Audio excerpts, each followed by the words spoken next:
Hello tout le monde, j'espère que vous allez bien. Aujourd'hui je vous retrouve dans une nouvelle vidéo qui j'espère va vous plaire puisque vous me l'avez énormément demandé, que ce soit sous mes commentaires YouTube ou bien dans mes DM Instagram. Et aujourd'hui le thème de la vidéo sera quel matériel faut-il avoir lors de l'achat d'un premier cheval.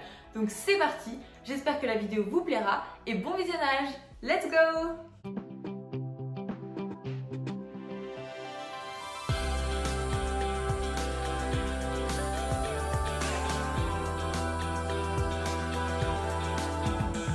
Parti. Maintenant vous commencez à me connaître, donc évidemment je vais pas vous balancer des articles comme ça, j'ai tout bien organisé, tout est organisé dans ma tête, ne vous inquiétez pas. Et en fait je vais vous expliquer rubrique par rubrique. On commence par l'équipement du cheval. Donc on va commencer par les textiles. Donc évidemment quand on a un cheval il faut être extrêmement organisé et équipé, il faut avoir quand même pas mal de matériel. Mais évidemment ça ne se fait pas comme ça se fait au fur et à mesure. On se rend compte qu'on a plutôt besoin de telle ou telle chose et moins d'autres choses, donc voilà. Ça se fait vraiment au fur et à mesure, mais il y a quand même des essentiels à avoir quand on a un premier cheval. C'est évident, du matériel dont on a besoin pour s'en occuper correctement. Donc maintenant je vais vous lister ce matériel-ci, je pense que ça peut être intéressant comme vidéo. Même pour les cavaliers qui sont déjà propriétaires, ça peut toujours être intéressant de regarder cette vidéo-là. Donc dans les textiles, qu'est-ce qu'on a? Nous avons les tapis. Alors évidemment, un tapis ce n'est pas suffisant, je pense que vous en doutez. Alors il n'y a pas besoin d'en avoir 36 000 comme moi ou comme beaucoup d'influenceuses équestres. 2-3 tapis pour le début, je pense que ça peut être bien pour faire un petit roulement, parce que quand il y a un tapis qui est sale, pour le laver, il faut bien un autre pour dépanner. Si on a un qui est abîmé ou qui se trouve ou je ne sais quoi, ou si par exemple votre cheval transpire beaucoup, qu'il est trempé, que vous êtes en plein hiver et qu'il ne peut pas sécher, oui ça sent le vécu, et bien il faut bien un autre tapis. Vous voyez ce que je veux dire? Il faut pouvoir avoir 2-3 tapis pour faire un roulement.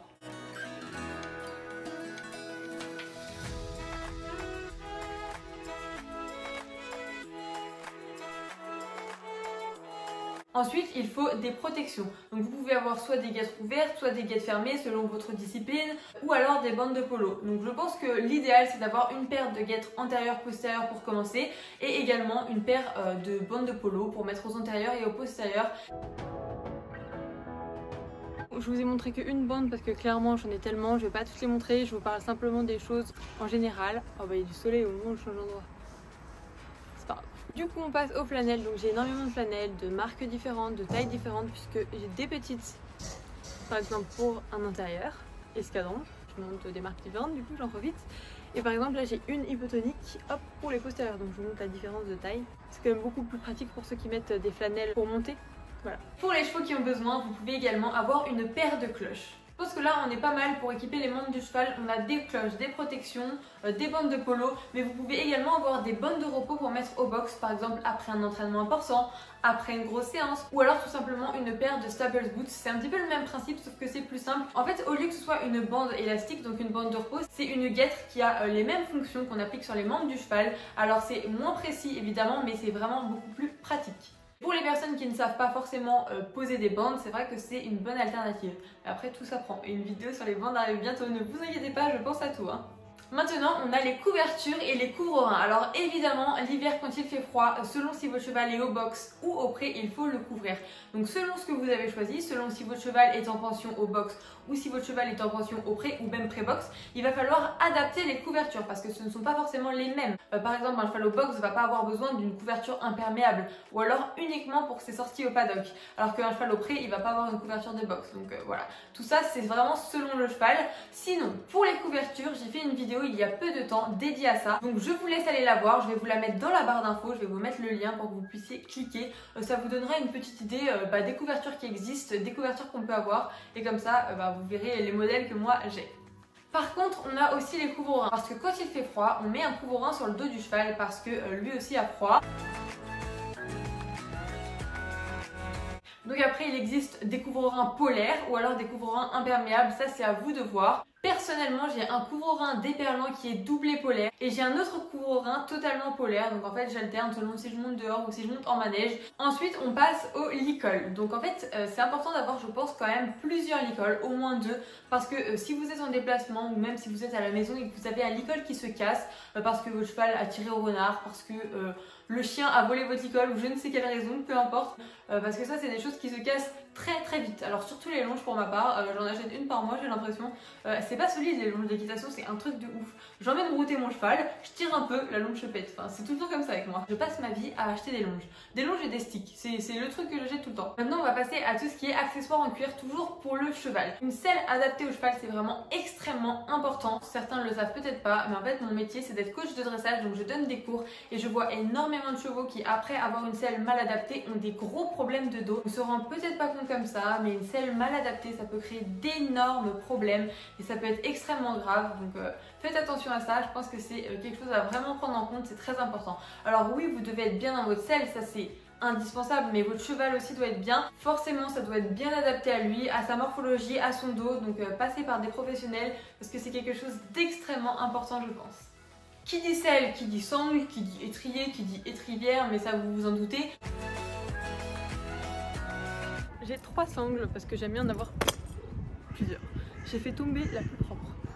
Donc celle-là c'est une Kentucky, celle-là c'est une Devuku et celle-là c'est une Eurosport, Euromaster, J'ai galéré dans une vidéo déjà. Euro Riding. Ensuite, il vous faut un filet évidemment. Il y a tellement de filets sur le marché. Je sais qu'à chaque fois, on me demande quelle est la marque de mon filet et de ma brise. Donc j'en profite de vous le dire dans la vidéo parce que j'ai ce message à peu près tous les jours, même plusieurs fois par jour je pense. Donc ma bride et mon filet sont tous les deux de la marque Chocomole, acheté à Kineton à Paris. Donc, ma bride de dressage c'est le modèle Venise et mon filet simple, avec mon mort simple, c'est le modèle Malibu. Voilà, comme ça vous savez tout. Un filet, donc celui-là c'est le Chocomole, le modèle Malibu. Ça c'est la bride, donc la bride a 2 morts. Ça c'est la gourmette et forcément on a 2 reines. Donc, ensuite, toujours pour le cheval, il vous faudra du matériel de pansage, c'est quand même très important puisque évidemment vous allez brosser votre cheval, vous allez lui faire les crins, vous allez lui curer les pieds. Donc ça, je pense que je vais vous faire une vidéo sur mon sac de pansage détaillé. Si ça vous intéresse, dites-moi, je pense que ça peut être une bonne idée. Pour le pansage, j'ai un gros sac qui est hyper lourd, qui est de chez Escadron.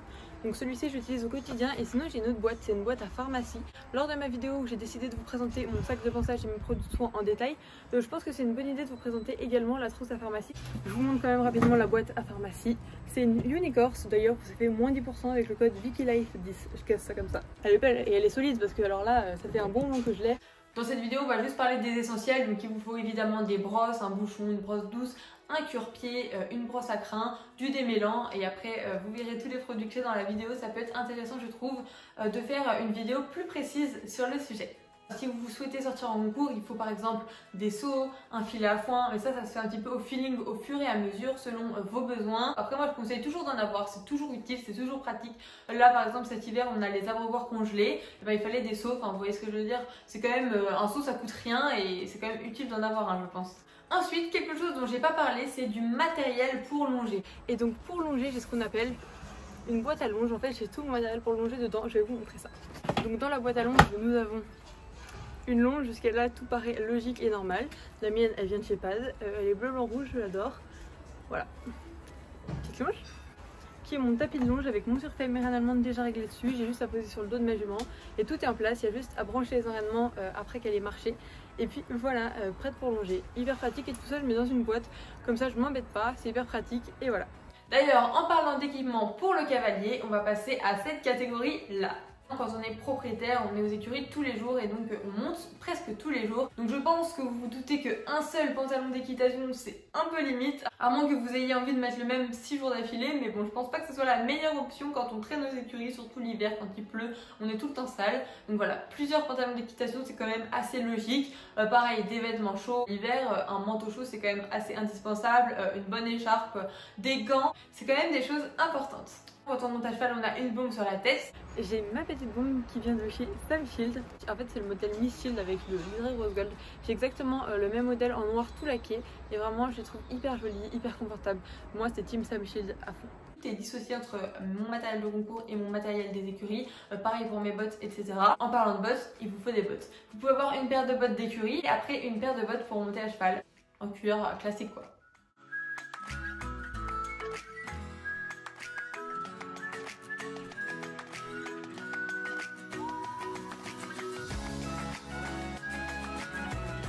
Après tout dépend si vous mettez des éperons, pas d'éperons. Pour mes éperons je vous en montre un. Alors ce sont des full ties. Alors avant qu'on vienne envahir mes commentaires en disant oh c'est des éperons hyper agressifs, je vais faire un petit disclaimer, on a l'habitude maintenant sur YouTube. Les full ties, ce sont des éperons qui sont très présents mais qui ne sont pas agressifs. Donc ils conviennent parfaitement à ma jument. Il faut savoir que je préfère personnellement utiliser mes éperons assez rarement et une fois précisément que de lui tambouriner dedans avec d'autres éperons.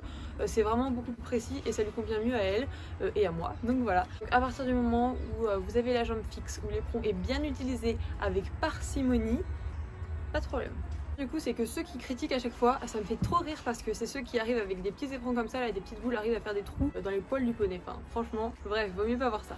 Je me suis rendu compte d'un truc, je vais vous raconter une petite histoire. En fait moi j'ai toujours monté avec des gants et je pouvais pas concevoir que monter sans gants c'était possible. Je vous jure, pour moi personne montait sans gants, c'est impossible de monter sans gants et d'ailleurs moi personnellement je pourrais pas monter sans gants.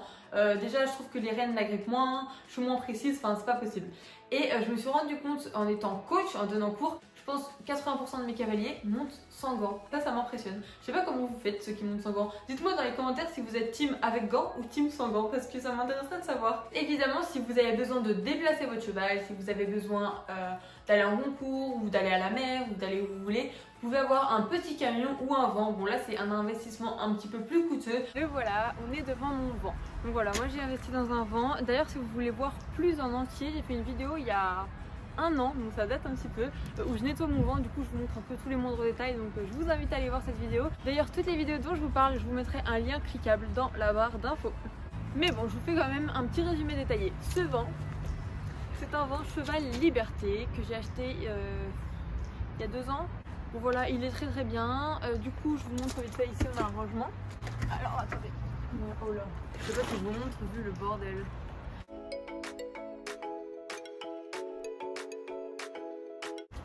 Bon, en vrai il n'y a pas grand chose, c'est juste que dans le fond il y a mes couvertures d'été.